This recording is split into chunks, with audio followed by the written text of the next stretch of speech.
Welcome back, everybody. You got Will and I-Man here from the Block Runner, MetaZone, and Rovi, and today we're going to talk about liquidity on BRC20s. On the Ordinals network? Ordinals. The BRC20s, yeah, man. This is, okay, because we've been talking about BRC20s. Yes. Right? We started off as like just noticing them at first. It's like, this is cool. Yes, This is something interesting to look at. You know, inscriptions were popping off. Yuga Labs already made a fortune. Yeah. Dropping Skittles. Right? Yeah. And then the BRC20s are coming out, and mostly meme coins, right? And still the market cap is already piercing through the $200 million layer. That's a 10x from when we last talked about it, like 10 days. Yeah. So then we get to talking like, how big can this get, right? This is Bitcoin we're talking about. This is some new L1 that just like popped its way into the zeitgeist. This is the oldest chain in existence now, like a fungible ecosystem's emerging. Mm-hmm. So sky's the limit, right? But what is going to be the actual driver of that? It can't just be meme tokens, right? Yes. So, yeah, let's kind of set the stage. So, independently from what is actually going on, we have BRC20s, which are these fungible tokens on Bitcoin. Yes. They are treated more like at the protocol level like NFTs, right? So, you're trading NFTs that represent a fungible amount. Yeah, some sort of like record keeper of how many you own based on this inscription. Mm-hmm. So, okay, so now we have fungible tokens. What do you need with fungibility in order to actually trade? Right. It's liquidity. Liquidity is very like a primitive. That's the thing that got the whole DeFi ecosystem blooming on Ethereum. Yes. Right. So that's an obvious like next step, right? If we want to build anything of substance, anything of value on top, or leveraging these new BRC20s as like a tool of some kind to incentive, like an incentive mechanism. Yes. For an ecosystem designed to do whatever. Right.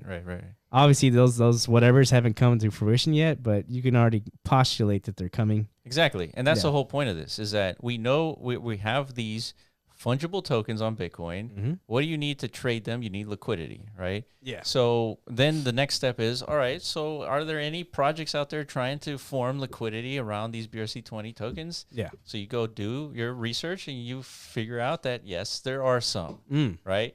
So this tweet here, it says, everything Ethereum can do is being done on Bitcoin with block space and custom indexers. Mm-hmm. First liquidity pool for DEX on Bitcoin L1 with BRC20. No one thought it was possible. Posting the same info at the Uniswap DEX would post to make a transaction reconciling later with an indexer. Yeah. So this is the thing that basically caught our attention right away, right? Yeah.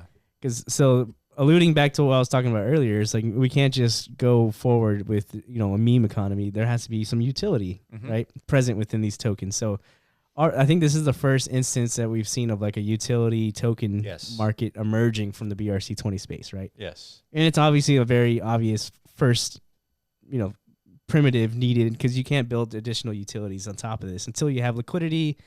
And then we're going to need the stable coins and all this stuff, right? You're going to need the maker DAO of the Bitcoin. It starts all over again. It does start all over again. Yeah. But this time it's on Bitcoin. On Bitcoin, yeah. That's the main difference, because we've seen this happen with Avalanche. Yeah. We've seen this happen with Binance Solana. Smart Chain, Solana. Yeah. Right? These new chains emerge, they launch, and they literally just fork and... Yeah, they have their own like Bored Apes counterparts on each of these chains. It's the same exact thing. Yeah. They're just clone copycats of what's already been built on Ethereum, right? Yeah, yeah. So you can expect this to happen on this new Bitcoin fungible ecosystem that's emerging. Yes. Right? So digging a little bit deeper, we have another tweet that says, in the BRC20 ecosystem, we have Ordi, which is king at 41 BTC traded in the last 24 hours. Ordi is the first BRC20 ID. Yeah, it's the first one deployed, basically. Yeah. So scrolling down, happy to see utility tokens for trustless swap exchanges, Oshi at $1 million market cap and ORPO at 240K. Yeah, these are I don't even remember the time we've like talked about projects on this channel with market caps like that. Yeah, definitely not. I don't think we've ever. No. I mean, maybe there's a chance of like QuickSwap, maybe, because it did 1,000x when we were talking about it. Yeah, QuickSwap, because it's kind of like the same train of thinking. What we're trying to do is like show you guys how we think, right? Like, yeah, and these are how developers are thinking. It's like, what problems out there can I solve? Yeah, like what are the missing components, right? Whenever something like, so we knew L2 was going to be essential to Ethereum's growth, right? So here's Polygon.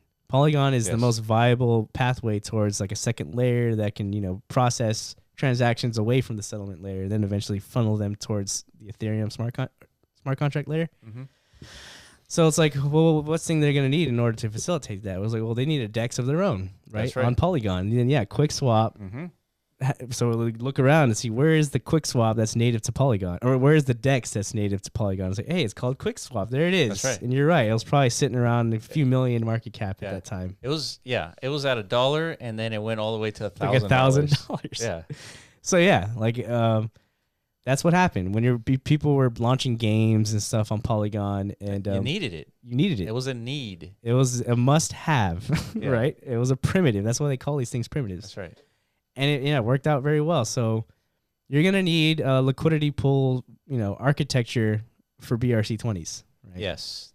Which does not exist yet. Mm-hmm. So this is what we're deploying that same train of thought into this new ecosystem, right? We're moving past Polygon. Mm-hmm. We're moving into the Ordinals network Mm-hmm. and the Bitcoin ecosystem in general, right? So these are these things you gotta pay attention to, right? Yeah. But disclaimer, that's the thing about this though is it's so early. None of these things are even built and deployed yet. Yes. Right? That's the danger of all of this. Oh, absolutely. Yeah. So of course, this goes without saying that none of this is financial advice. However, Mhm. we're looking at projects that are potentially building the liquidity pool for BRC20s. Correct. Okay, so one of them is Oshi, Yeah. and the market cap's about $1 million. I have like the real-time data here. At Oshi, we've got 1.3 million market cap. Yeah, very, very, very tiny, man. This is like super under the radar stuff. Yeah. But yeah, if you're looking for utility within the BRC20 market space, like this is where you start, right? So Oshi, they have docs. yeah, right? this is pretty much all they have right now. So this is let's talk about their docs. This goes back to the ICO days Yeah. where there was only websites and docs and like Yeah. roadmaps, and that's about it. Yeah, and then you had a speculative mania out of that, basically. Yeah. But guess what? Some of those white papers and roadmaps actually delivered. Oh, they did. Like Aave, right? Decentraland. Yeah, Decentraland. I mean, a lot of others. Yeah. Right? And, but majority of them did not. So that is Yes. Like 98 to 99. 99% of them never actually came to fruition Yeah. and built what they said they would build. Yes. Right? So that's something everybody has to keep in mind. I'm sure most of you guys listening or watching this are veterans at this point. Yes. You probably have already experienced this firsthand. Yeah, if you're watching this video, you've probably already heard of BRC20 already. And That's if it. you haven't, let us know in the comment section below. I'm curious. Yeah. So the prudent thing to do here is to join the Discord groups for these Yes. individual projects and actually ask questions from the team themselves. With respect, because Yes. Please. you with don't want respect. you don't want to like put pressure and they just ban you and then like all this stuff. Right, because these guys are developing. They're building right now. They're like in stealth mode, right? They're just actually building the tools quietly Yes. that they know needs to be built, and if they do it properly, and they can actually get these smart contract or these whatever it is they're building, Yeah. these tool sets. Yeah. I don't know. I'm curious myself to see like what this actually ends up looking like, because Yeah, I mean, This we isn't- have elements to suggest, like if we go look at stacks, right? This is a second layer to Bitcoin, and it's probably sitting at $1 billion market cap. Yeah, right there, $1 billion market cap. And perfect. so, Wow. yeah, and so we're seeing elements of like what's happened on Ethereum happening on Bitcoin, Yeah. and there's evidence to suggest like we're talking billions of dollars here in market caps potential. Yeah. All right.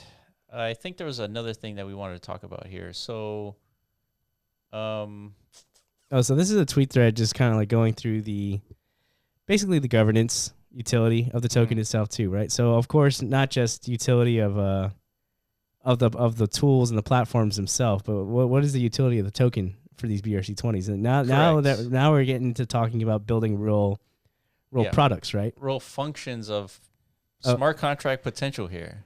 Yes, like, and then once you talking about building a service or like functionality that other people can leverage because of this BRC20 token, now we got to inject discussions of governance, right? Who's going to control these protocols? Yes. Right. Same thing about any other protocol or project from any other chain, right? Like, you have to break down if you own these tokens, you can vote on proposals.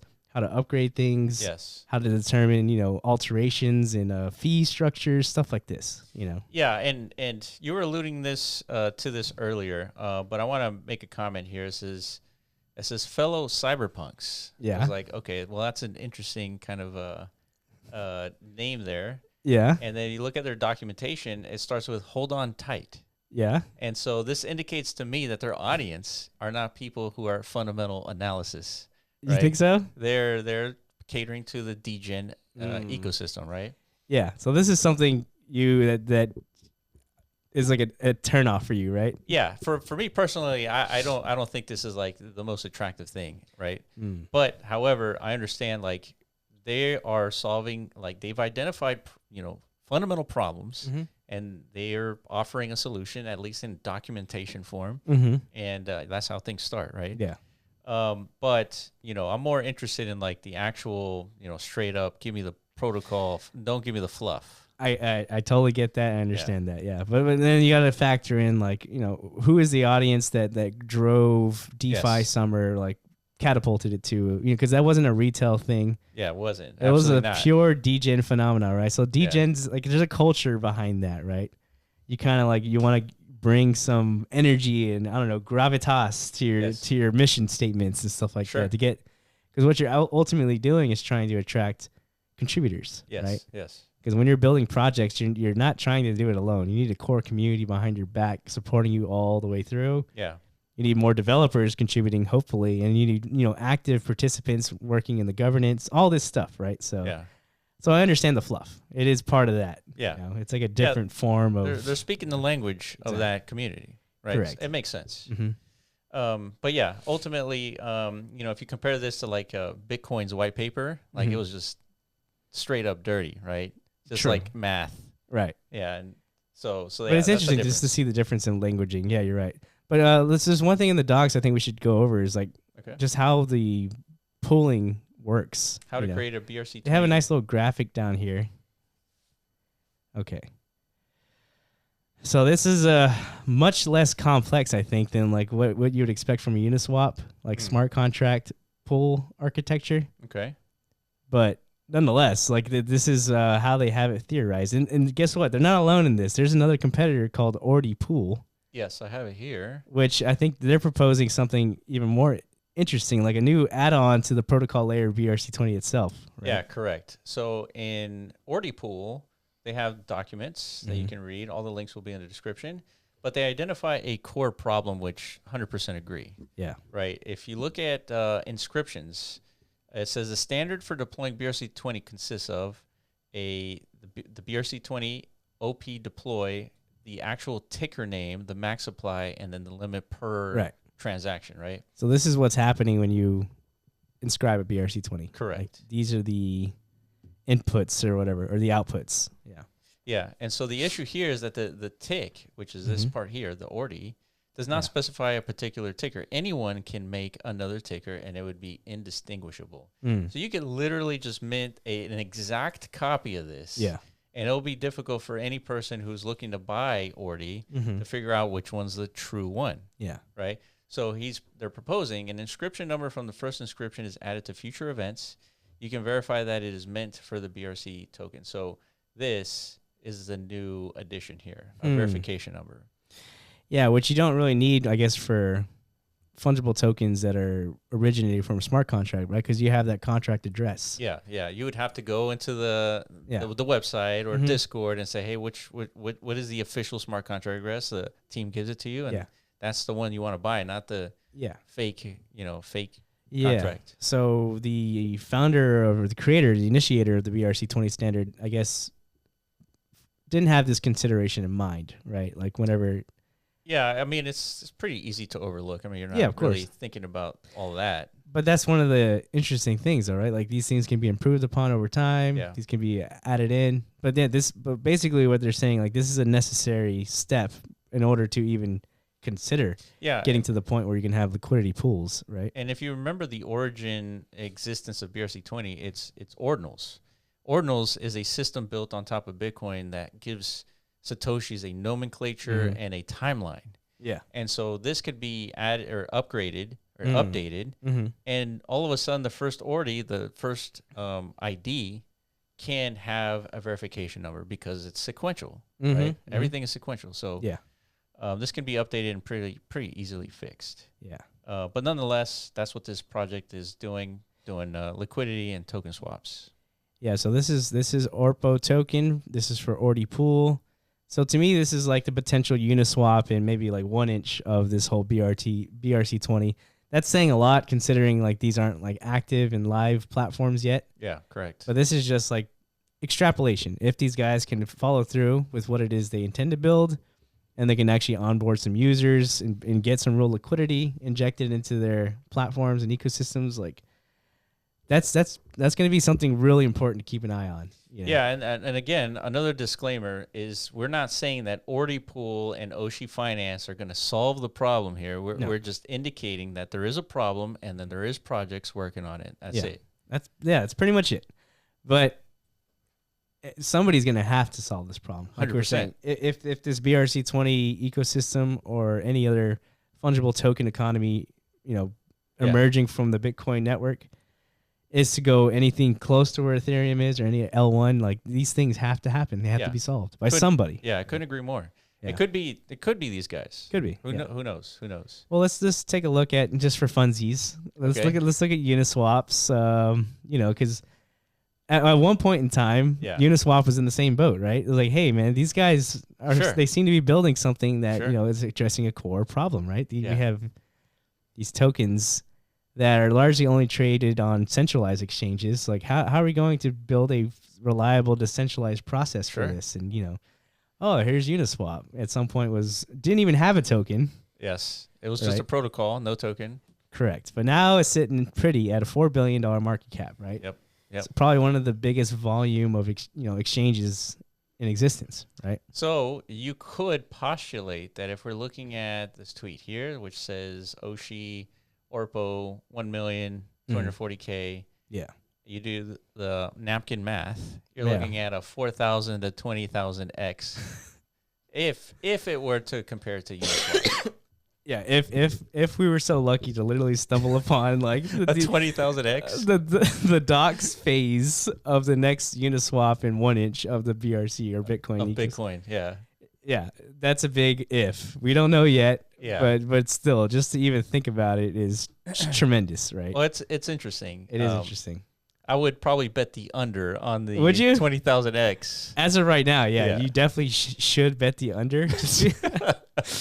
Until you see a live protocol and you see 100%. It has to work. Liquidity. You see that TVL slowly inching its way up. 100%. Well, look. That's another thing to look for is charts that are starting to measure TVL and all this stuff. Yeah, we haven't gotten anywhere close to that. Yeah, definitely. But nonetheless, once we get there, you best believe we're gonna revisit these projects. Yeah, 100%. You know what I mean? Yeah. All right, guys. If there are any questions, we did talk about a lot of stuff. Liquidity on BRC20. This is fringe as fringe gets in crypto. Yeah, we're on the. Most people are not talking about this. Yeah, and most people will not talk about this until we have TVLs like in the 100 million. Correct. And then everybody will be talking about it. So let us know if you want us to keep talking about it, or you want us to go back to, I don't know, should we talk about Pepe Coin? Yeah. Let us know. The utility of Pepe Coin. That's right. Well, what is it you guys want to hear us talk about? Let us know in the chat. Yeah, absolutely. And make sure you follow us on Twitter at The Block Runner, at MetaZone.io, and at RoviAI, and we'll catch you in the next video. Peace.